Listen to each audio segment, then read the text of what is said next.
This message comes from Mint Mobile. Starting at $15 a month, make the switch at mintmobile.com/switch. $45 upfront payment for 3 months. 5 gigabyte plan equivalent to $15 a month. Taxes and fees extra. First 3 months only. See terms. Heads up, this episode contains some salty language. Be advised. Lo siento. Hey everyone, you're listening to Code Switch from NPR. I'm B.A. Parker. This past Sunday, Bad Bunny made history at the Grammys with the first Spanish-speaking album to win Album of the Year. But it was during his acceptance speech for the Música Urbana category that Bad Bunny did something he doesn't do that often on stage. He spoke to the crowd in English and said, "Ice out." We're not savage, we're not animals, we're not aliens, we are humans, and we are Americans. That alone, says Bad Bunny scholar Petra Rivera-Rideau, was a conscious political choice. What I think is so important about this speech is that he gave it in English. And the choice to make it in English when he knew for certain he had the stage, I think is really important because he's making that choice to speak to an American audience. And I think it shows not only that he is aware of ICE, he's aware of the backlash against him as a Super Bowl performer. And to me, that was really, really critical. And the fact that it was in English, which is not his preferred language, but it just is so profound to me, that moment. With the acclaim for his album, Debí Tirar Más Fotos, his 2.5-month residency that brought in over $200 million to Puerto Rico's economy, and a current world tour that consciously avoids the mainland of the United States, this coming Sunday is a bit of a victory lap. For Bad Bunny is the halftime performer at this year's Super Bowl.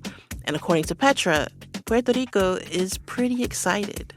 One of the things they're doing in Puerto Rico is opening up all the movie theaters to show the halftime show to people for free. That's how big of a deal this is in Puerto Rico. And for fellow scholar Vanessa Diaz, this halftime show is an opportunity to share the importance of Bad Bunny.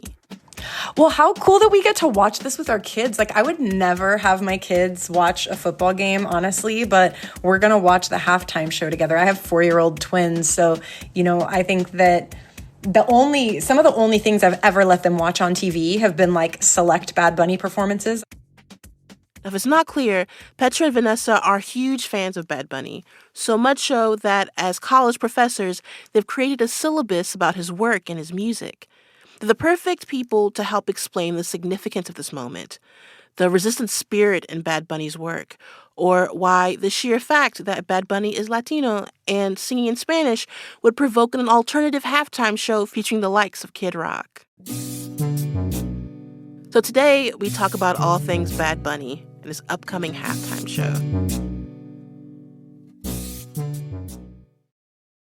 This message comes from Mint Mobile. This holiday season, stop overpaying for wireless and switch to Mint. Shop 50% off unlimited plans at mintmobile.com/switch. Limited time offer. Upfront payment of $45 for 3 months, $90 for 6 months, or $180 for 12 months. Taxes and fees extra. Initial plan term only. Above 35 gigabytes, network may slow when busy. Capable device required. Availability, speed, and coverage varies. See mintmobile.com.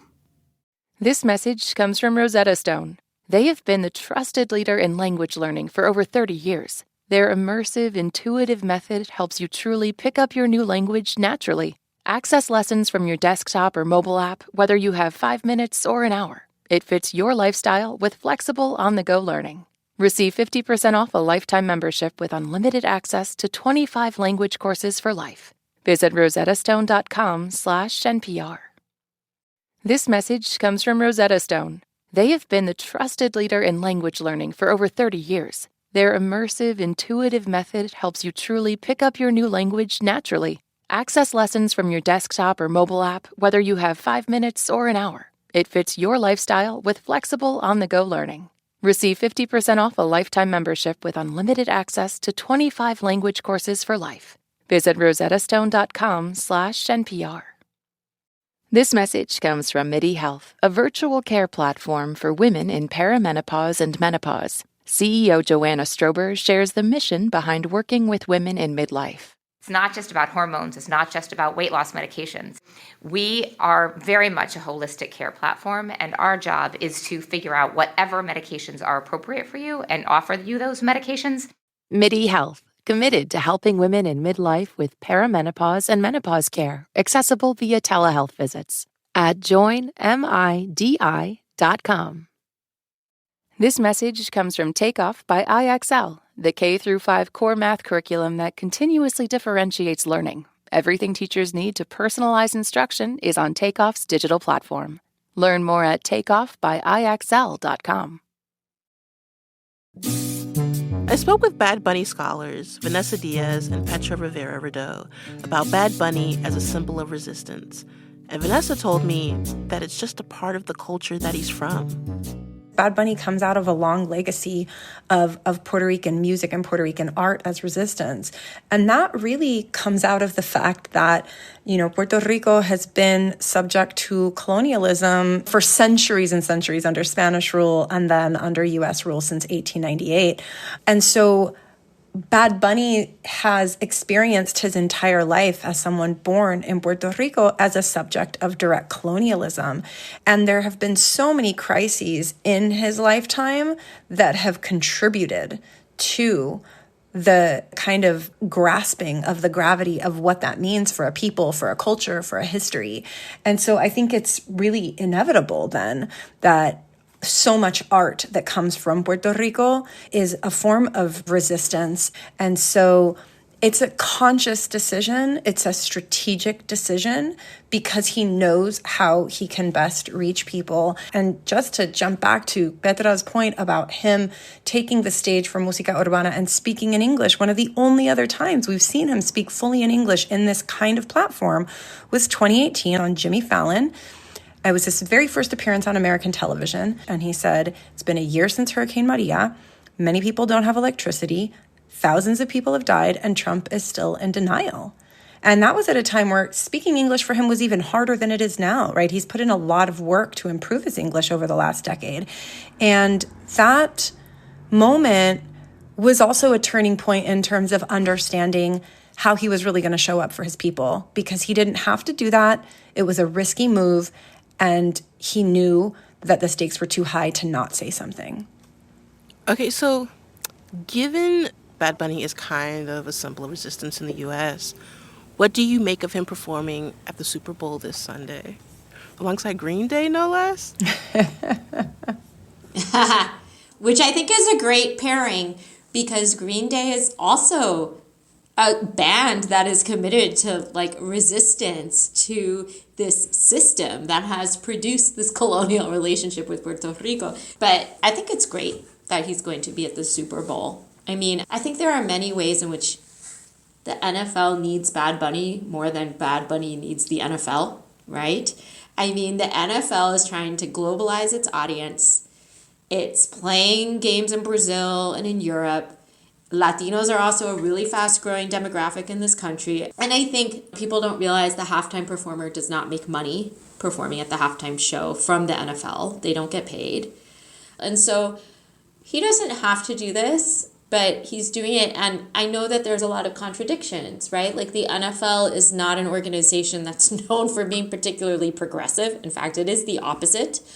The fact that there's all this backlash, that is not surprising that that's happening. But also, I think for someone like Bad Bunny, it's evidence in some ways that he's doing something right? That people are so anxious about him that they're doing this. And I think I'm just really excited to see what's going to happen on Sunday. Yeah. I was having a conversation with some sports reporters earlier. And, I think it's interesting, this perspective that the NFL tries to stay out of politics. I mean, I think it's actually to the contrary. We obviously know they targeted Colin Kaepernick and dismantled his career. More recently, they silenced and fined Aziz Al-Shair for having Stop the Genocide taped on his nose. So they have been overtly silencing of protest. And so that is where these kind of contradictions come together and really help you understand the massive, massive popularity of Bad Bunny, especially Petra was saying, because they've been very clear. This is a business decision that is aligned with their priorities of expanding their global audience.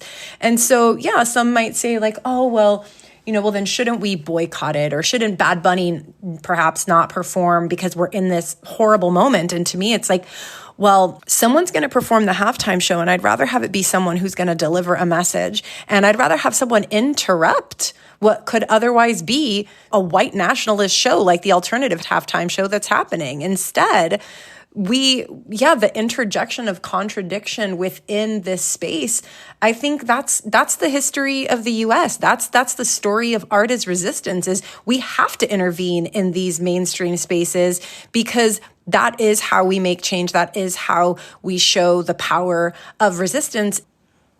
Okay, so this is something, like as a fan of Beyonce, who I will rationalize all manner of sins when it comes to that lady. I stand Beyonce too. I'm with you. Don't worry, okay? Or like Kendrick Lamar last year, you can love an artist and also criticize them. Like, I think for a lot of fans, there is a question of whether they should be performing. Like, there are people, like including President Trump, who will always be unhappy with Bad Bunny performing at the Super Bowl because of what he represents. But then there are actual fans who are criticizing someone like Bad Bunny for playing within the system.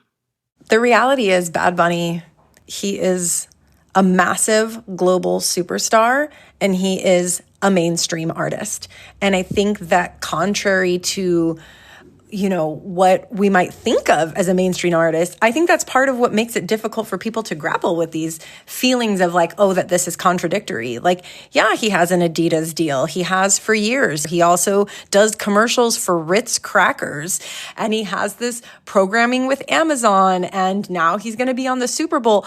The reality is we're all implicated in these things that are horrible things. My cell phone company, when I order something from Amazon, when I buy anything from basically anywhere, unless it is like 100% handmade from someone who I want to support. We exist within a capitalist system that thrives on inequality, that thrives on exploitation, and we all exist within it. And so I think that any move we make isn't going to be perfect. Bad Bunny's not perfect.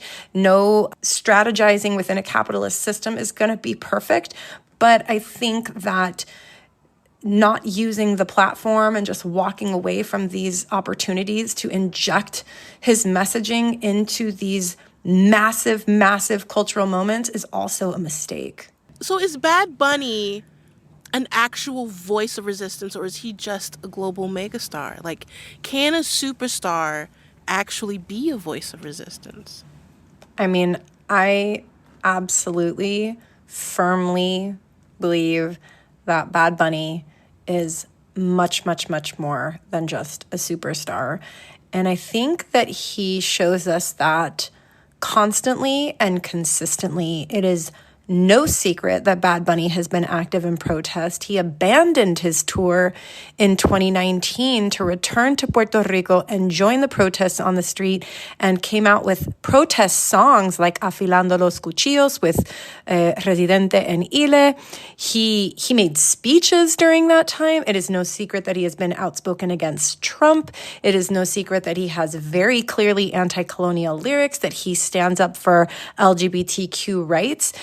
And these things, as we've talked about throughout the show, have just gotten more and more pointed over time.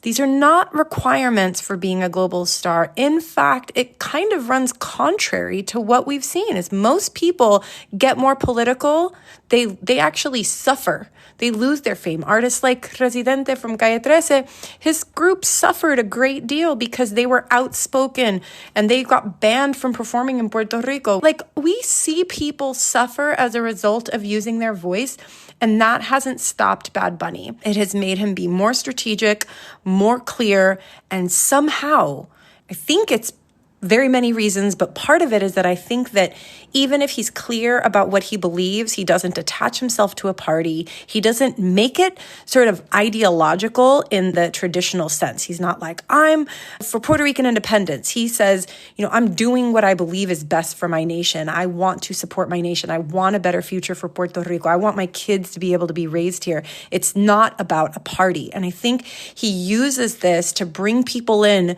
who might normally be turned off by like the partisan politics, and instead kind of opens the door for possibility. And I think that's something that only a really strategic, really thoughtful person who actually cares very deeply about change and understands that change is slow and imperfect and requires engaging with contradiction, that he understands that. And I've been teaching courses about Puerto Rico my whole career, and I've been teaching this Bad Bunny course at Wellesley since 2022, and we just started our semester 2 weeks ago.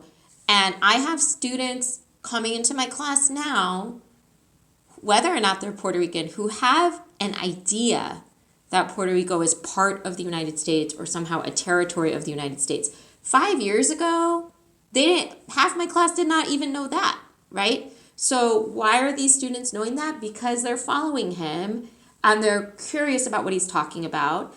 And so I think his presence and his willingness to talk about these things has really made Puerto Rico part of the conversation in really interesting and important ways. A place that really has been neglected by the United States when it doesn't serve the U.S. for a really long time. And so I think there's a difference between saying Bad Bunny is a voice of Puerto Rican resistance and Bad Bunny is the voice of Puerto Rican resistance. And I think for us, as educators, as parents, as Puerto Ricans in the diaspora, it's just very neat to have this spokesperson.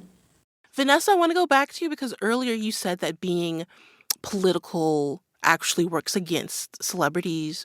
Do you think that's still the case? There are still artists who, when they speak out, there is also backlash of stay in your lane, you're not a politician. I think that's a really common thing. We have seen people launch at artists or celebrities of all kinds when they have used their platform to speak out. If the person doesn't agree with what the celebrity's saying, they're probably not going to like that they said it. And so you're always running a risk. Anytime you advocate, you're going to piss some people off. I think we saw that in the backlash of Bad Bunny. Obviously, the people who were against him and who are against him performing at the Super Bowl, they're mad that he speaks in Spanish. But also, if you look at a lot of the critiques and headlines, it's is he going to wear a dress? He dressed in drag in his performance. So it becomes these sort of larger ideological points of critique that I think political statements can represent, right? He's advocated for trans rights. If you're someone who feels that trans rights is a threat to your cisgender life, then you're going to be angry at this person being a figure who speaks against that. If you believe that U.S. colonialism should be running rampant and we should just be acquiring whatever we want, then you're not going to like that he's speaking against U.S. colonialism. And so I think anytime someone makes a statement, I think it is still a risk. What can Bad Bunny's performance tell us about the moment we're living in right now in the U.S.? The performance hasn't even happened yet, right?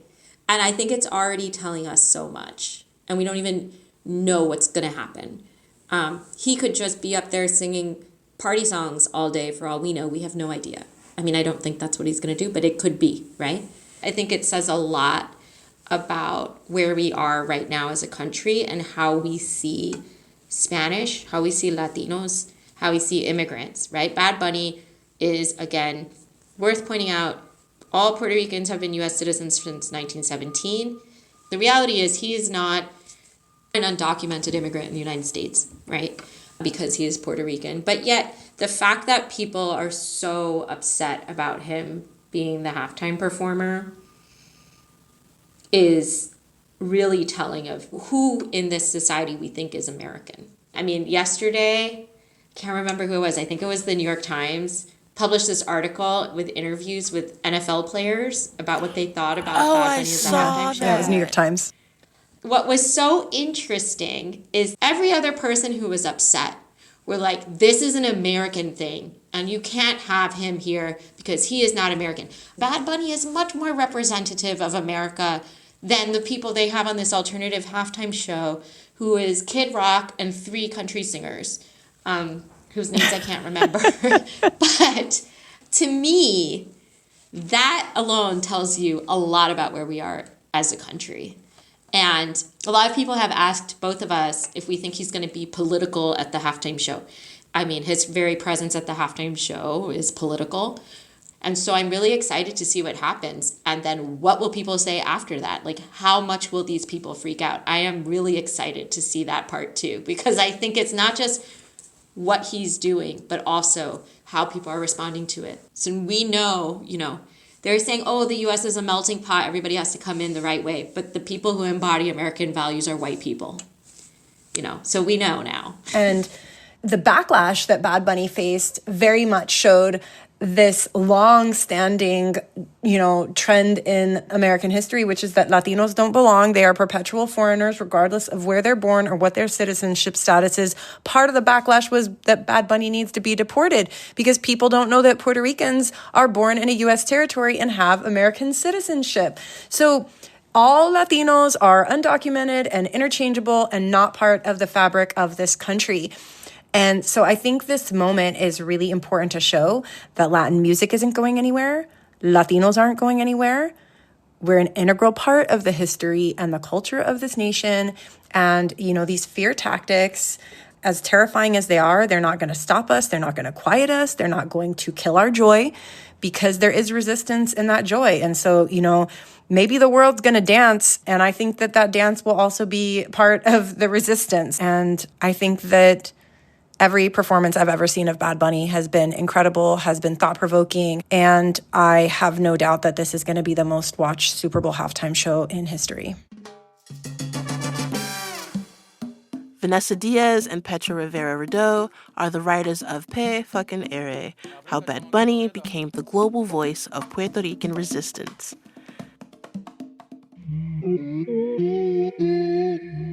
And that's our show. You can follow us on Instagram at NPR Code Switch. If email is more your thing, ours is codeswitch@npr.org. And subscribe to the podcast on the NPR app or wherever you get your podcasts. You can also subscribe to the Code Switch newsletter by going to npr.org/Code Switch newsletter. Just a reminder that signing up for Code Switch Plus is a great way to support our show and public media, and you'll get to listen to every episode sponsor-free. So please go find out more at plus.npr.org/codeswitch. This episode was produced by Kayla Lattimore and Xavier Lopez. It was edited by Dahlia Mortada. And a big shout out to the rest of the Code Switch massive: Christina Kala, Jess Kung, Leah Danella, Jean Demby, and Yolanda Sanguini. I'm B.A. Parker. Hydrate. This message comes from IXL. The IXL Level Up Diagnostic gives you clear, just-in-time insight into student learning, with benchmark results and real-time updates throughout the year. Even better, Level Up creates a personalized action plan for every student that guides them to what they should practice on IXL to improve. Learn more at ixl.com/NPR. This message comes from Capella University. That spark you feel? That's your drive for more. Capella University's FlexPath learning format lets you earn your degree at your pace without putting life on pause. Learn more at capella.edu. This message comes from IXL. With IXL, you get personalized online learning and teaching solutions that help improve achievement, empower teachers, and track progress. This one platform for K-12 helps teachers accomplish what normally would require dozens of other tools. Educators can see how their school is performing in real time to make better instructional decisions. IXL is used in 96 of the top 100 school districts. Learn more at ixl.com/NPR.